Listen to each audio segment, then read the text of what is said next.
सोच कर देखो इस बात को कि आज रात अगर खुदा तुमसे यह पूछे कि तुमने मेरी बहुत सारी बातें सुनी है, लेकिन क्या तू उन बातों पर चलता है? सोचो, अगर तुम्हारी बाइबल बिल्कुल साफ सुथरी है, लेकिन तुम्हारी जिंदगी उसके ऑपोजिट चल रही है, गंदगी से भरी हुई है। सोच कर देखो, अगर तुम यीशु के नाम के बारे में सब जानते हो, लेकिन प्रभु यीशु आपको कहे कि मैं तुम्हें नहीं जानता। क्यों? क्योंकि वो आपकी जिंदगी पर प्रभुता नहीं कर रहे हैं। आज का मैसेज उन लोगों के लिए है जो क्रिश्चियनिटी को सिर्फ संडे तक लिमिट नहीं करना चाहते। आज का मैसेज उन लोगों के लिए है जो रिलीजियस नहीं, रियल डिसाइपल प्रभु यीशु के चेले बनना चाहते हैं। क्योंकि स्वर्ग उन लोगों को आशीषित या धन्य या ब्लेस्ड नहीं कहता जो सिर्फ बोलते हैं। स्वर्ग उन लोगों को आशीषित कहता है जो चलते हैं परमेश्वर के वचन के अकॉर्डिंग। आज दुनिया में बहुत सारे लोग ओबीडियंस यानी आज्ञाकारिता के बारे में बात करते हैं, लेकिन कुछ ही लोग होते हैं जिनके कदम ये दिखाते हैं कि वो इस दुनिया के नहीं हैं, बल्कि किसी और दुनिया, किसी और राज्य के नागरिक हैं। बाइबल कहीं नहीं कहती कि धन्य यानी ब्लेस्ड रहना कोई फीलिंग है, कोई मूड है। बाइबल कहती है ब्लेस्ड यानी आशीषित रहना एक लाइफस्टाइल है, ऐसी जिंदगी जो परमेश्वर की इच्छा में शेप हुई है, परमेश्वर के वचन के नीचे झुकी हुई है। इंसान इसलिए आशीषित नहीं होता कि वो फेथ पर, विश्वास पर बातें अच्छी करता है। इंसान आशीषित होता है जब उसकी जिंदगी एक लिविंग बाइबल बन जाती है, मसीह की चिट्ठी बन जाती है। यीशु ने एकदम बिल्कुल साफ साफ कहा, अगर तुम मुझसे प्यार करते हो तो मेरी बातों को मानोगे। यूहन्ना अध्याय 14 वचन 15 में यीशु ने यह नहीं कहा अगर तुम मुझसे प्यार करते हो तो मेरी बातों पर प्रीच करोगे। उन्होंने कहा फॉलो करोगे, मानोगे मेरी बातों को। क्योंकि प्यार सिर्फ बोलने से, घोषणाएं करने से प्रूव नहीं होता है। प्यार ओबीडियंस यानी आज्ञाकारिता से दिखाई देता है। मत्ती अध्याय 7 वचन 24 में प्रभु यीशु कहते हैं, जो मेरी बातों को सुनता भी है और उन पर चलता भी है, वो बुद्धिमान इंसान की तरह है जो चट्टान पर अपना घर बनाता है। कौन? जो बातों को सुनता है और उन पर चलता है, वो बुद्धिमान इंसान है जो चट्टान पर अपना घर बना रहा है। और जब हम याकूब अध्याय 1 वचन 22 को पढ़ते हैं तो वहां पर एक ऐसा सच है जो पसीने छुड़ा देता है कि सिर्फ सुनो मत, सिर्फ सुनो मत। और अगर तुम सिर्फ सुनने वाले हो तो तुम अपने आप को धोखा देने वाले हो।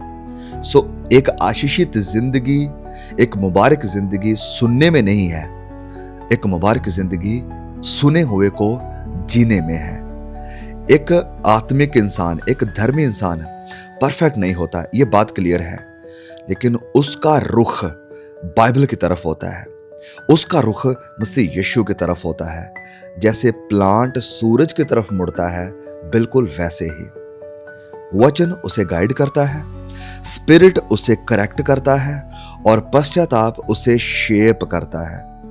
दुनिया टैलेंट को सेलिब्रेट करती है, करिश्मा को सेलिब्रेट करती है, फेम को सेलिब्रेट करती है, अद्भुत कामों को सेलिब्रेट करती है, अचंभ अलौकिक को सेलिब्रेट करती है। लेकिन स्वर्ग ये नहीं पूछता तुम कितने फेमस हो, तुमने कितने काम किए, तूने कितना अचंभा किया। स्वर्ग ये पूछता है तुम कितने वफादार थे, कितने विश्वास योग्य थे मेरे दिए हुए वचनों के प्रति जो मैंने कमांड किया था। भजन संहिता 1 में हमें एक पिक्चर दिखाई देती है। धन्य वो है जो परमेश्वर के वचन में डिलाइट यानी आनंदित होता है और उस पर दिन रात वो मनन करता है, मेडिटेट करता है, उसके बारे में सोचता है। किस पर? परमेश्वर के वचनों पर। उसकी ताकत उसके गिफ्ट से नहीं आती, उसकी ताकत आती है परमेश्वर के आगे अपने आप को झुका देने से, अधीन कर देने से, सरेंडर कर देने से, क्योंकि उसकी जड़ें परमेश्वर के वचनों पर है। पौलुस तिमोथियस से कहता है, पहला तिमोथियस अध्याय 4 वचन 16 में कि अपनी जिंदगी पे भी ध्यान दे और अपनी टीचिंग पे भी। यस, पौलुस कह रहा है कि अपने अपने लाइफस्टाइल पर भी ध्यान दे और अपनी शिक्षाओं पर भी, क्योंकि सच्चाई बिना आज्ञाकारिता के सिर्फ पाखंड है, हिपोक्रेसी है, और आज्ञाकारिता बिना सच्चाई के लीगलिज्म है। लीगलिज्म है। आशीषित जिंदगी दोनों के साथ चलती है। यस, मैं कह रहा हूं दोनों के साथ। और एक बात इस एक बात को क्लियर रखो, इस तरह की जिंदगी शॉर्टकट से नहीं आती। यस, शॉर्टकट से नहीं आती। ये पर्सनैलिटी से नहीं आती, ये एनवायरनमेंट से नहीं आती, ये नया दिल आ जाने से आती है। क्योंकि एजेकियल अध्याय 36 वचन 26 में परमेश्वर ने यह कहा था, मैं तुम्हें नया दिल दूंगा और नया आत्मा तुम्हें दूंगा। पुराना दिल सिर्फ रिलीजन को सीख सकता है, रिलीजियस एक्टिविटीज को सीख सकता है, रिलीजियस रस्मों को सीख सकता है, लेकिन नया दिल आज्ञाकारिता को सीखता है। नया दिल इस बात को ध्यान देता है, मेरे पीछे हो ले, और वो प्रभु यीशु के पीछे हो लेता है उसकी आवाज को सुनकर। यूहन्ना अध्याय 15 वचन 5 हमें कहता है कि यीशु के बिना हम कुछ भी नहीं कर सकते। फल तब आता है जब हम वाइन यानी दाखलता से जुड़े हुए रहते हैं। इसलिए सुसमाचार जरूरी है। सिर्फ यीशु ही दिल बदलता है। नया दिल सिर्फ यीशु ही देता है। सिर्फ प्रभु यीशु ही जिंदगी बदलता है, और सिर्फ बदला हुआ दिल ही परमेश्वर की मर्जी में चल सकता है। रोमियो अध्याय 12 वचन 2 कहता है, इस दुनिया के स्वरूप पर मत बनो, वरन तुम्हारे मन के नए हो जाने से तुम्हारा स्वभाव बदलता जाए, ताकि तुम जान सको कि परमेश्वर की सिद्ध इच्छा क्या है। सो ट्रांसफॉर्मेशन यानी बदल जाना, पर बदल देना, यह परमेश्वर का काम है। ओबीडियंस उसका प्रूफ है। जब हम आज्ञाकारिता करते हैं तो यह प्रूफ है कि परमेश्वर ने हमें बदल दिया, यह प्रूफ है कि परमेश्वर ने हमें नया बना दिया, यह प्रूफ है कि परमेश्वर का काम हमारी जिंदगी में हुआ, यह प्रूफ है कि परमेश्वर ने हमें नया दिल दिया है, यह प्रूफ है कि आत्मा ने हमारे अंदर काम शुरू कर दिया है। जब फल दिखाई देते हैं तो यह प्रूफ है कि डाली दाखलता से जुड़ी हुई है, दाखलता से जुड़ी हुई है। अब सवाल बड़ा ही सिंपल है, लेकिन बड़ा खतरनाक भी है। क्या हमारी जिंदगी परमेश्वर के विल यानी इच्छा की स्टैंप यानी मोहर को रखती है, या सिर्फ हमारी स्टैंप लगी हुई है, या हमारी मर्जी चल रही है?